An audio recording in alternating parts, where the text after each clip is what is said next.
Assalamualaikum warahmatullahi wabarakatuh. Perkenalkan, nama saya Rismayatul Alia dengan NIM 11016123051. Di sini saya akan mempresentasikan mengenai tugas mata kuliah basis data yang berjudul Analisis Sistem Informasi Pengelolaan Data Kelompok Penyakit berdasarkan hasil pemeriksaan di Kota Tasikmalaya. Baik, di sini kita akan membahas mengenai analisis kebutuhan sistem informasi, kebutuhan analisis deskriptif, kebutuhan analitik dan pelaporan, analisis kebutuhan pengguna, struktur entitas dan relasi, entity relationship diagram, dan tampilan sistem interface-nya.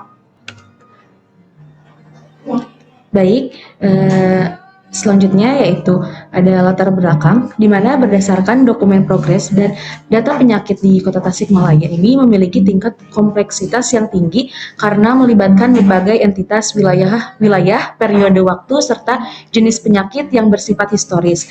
Data tersebut tidak hanya digunakan untuk keperluan pencatatan, tetapi juga untuk analisis tren penyakit, evaluasi kondisi kesehatan masyarakat, dan pendukung pengambilan keputusan.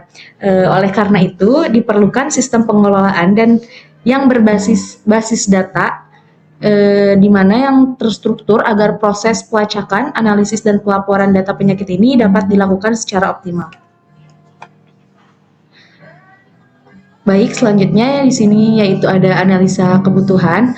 Analisa kebutuhan ini mencakup data wilayah administratif, yaitu contohnya kayak provinsi, kota, dan kabupaten. Data wilayah administratif ini dibutuhkan untuk mengelompokkan dan menganalisis data kelompok penyakit berdasarkan lokasi pencatatan sehingga distribusi kasus penyakit dapat diketahui secara geografis. Yang kedua yaitu ada data waktu pemeriksaan, di mana data waktu ini digunakan untuk mencatat periode pemeriksaan dan mendukung analisis tren kelompok penyakit berdasarkan dimensi waktu, khususnya pada periode 2021 sampai 2024. Selanjutnya yaitu di bagian analisis kebutuhan ada data kelompok penyakit yang mencakup jenis atau kelompok penyakit tersebut, di mana data kelompok penyakit ini digunakan sebagai dasar klasifikasi data dari hasil pemeriksaan. Pengelompokan ini juga diperlukan untuk membedakan jenis penyakit serta mendukung analisis perbandingan antar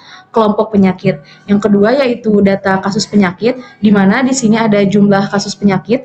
Data kasus penyakit ini merupakan data inti karena menjadi dasar utama dalam analisa jumlah kasus atau pemantauan tren penyakit serta evaluasi kondisi kesehatan masyarakat.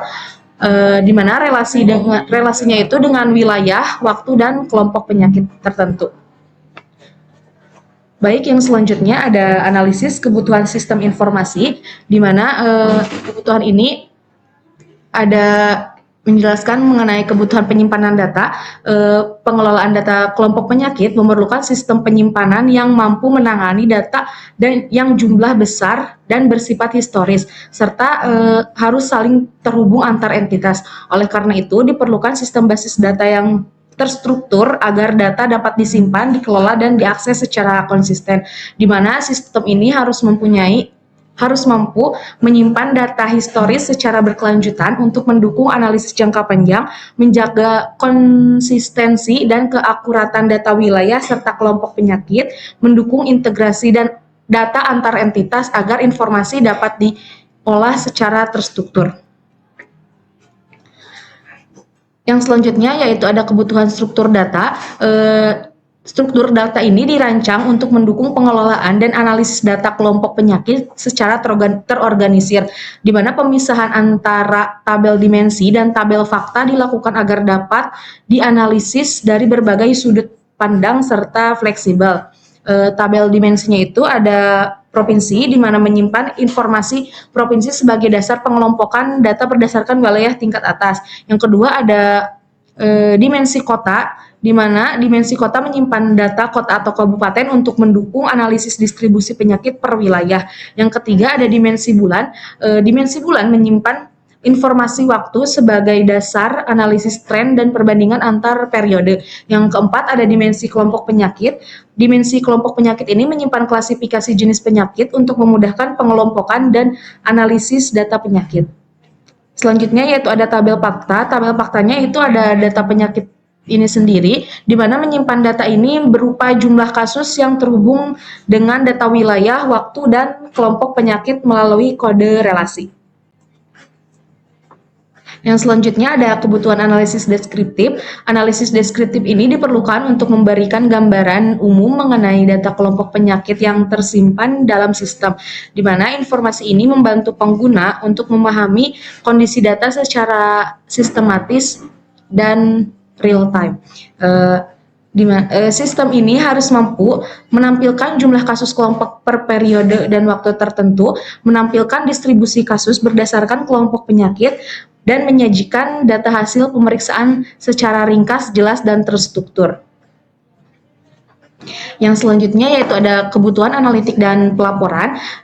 Kebutuhan analitik dan pelaporan ini diperlukan karena untuk memastikan sistem tidak hanya berfungsi sebagai tempat penyimpanan data, tetapi sistem ini juga harus mampu mengelola data kelompok penyakit menjadi informasi yang bernilai.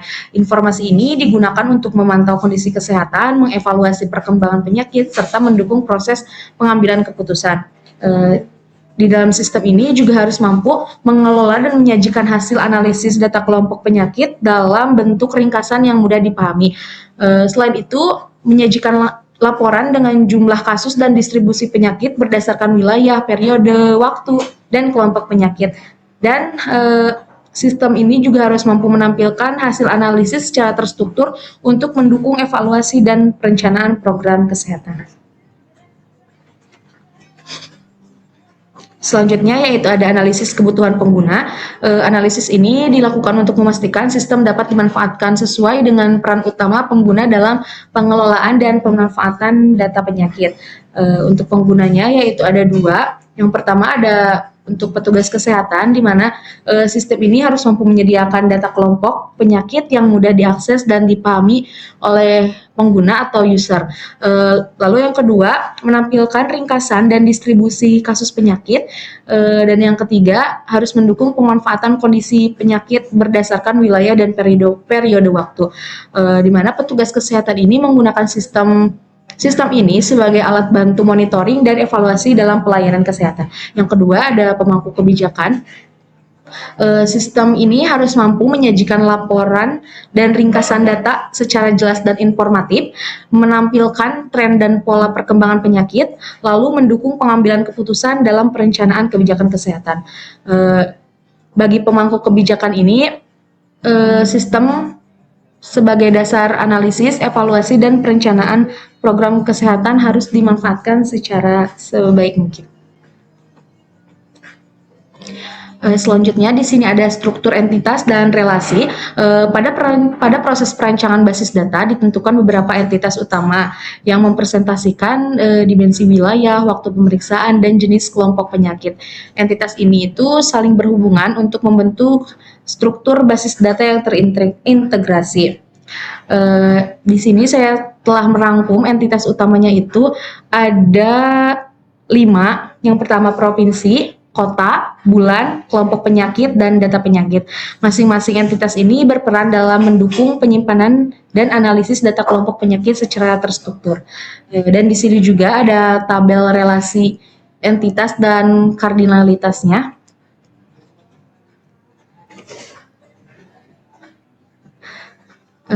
Baik, selanjutnya di sini ada tampilan ERD atau Entity Relationship Diagram. ERD ini menggambarkan hubungan antar entitas dalam basis data relasional dan menjadi dasar implementasi dalam penyimpanan serta pengelolaan data kelompok penyakit secara terstruktur.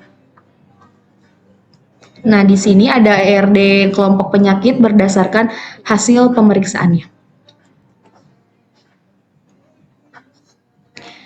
Nah, selanjutnya kita masuk ke tampilan sistem interface-nya, di mana aplikasi ini bernama MedTrack atau Medical Tracking System. Dan ini untuk tampilan login kedua usernya, ada username, password, yang harus dikonfirmasi oleh kedua pengguna tadi. Selanjutnya di sini ada tampilan dashboard utama.